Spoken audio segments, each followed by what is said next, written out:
Setelah hampir 2 minggu mendapatkan perawatan di RSJ Durensawit, Jakarta Timur, kondisi Ibu Eni semakin membaik.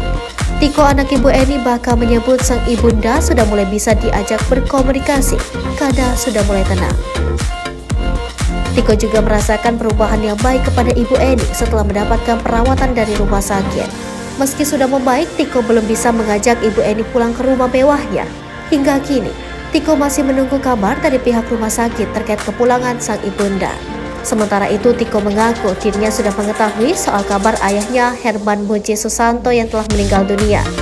Bila semua urusannya sudah selesai, Tiko berencana untuk nyekar ke makam sang ayah. Rumah Tiko yang lebih dari 10 tahun dihuni tanpa air dan listrik pun kini sudah dibersihkan dan dirawat.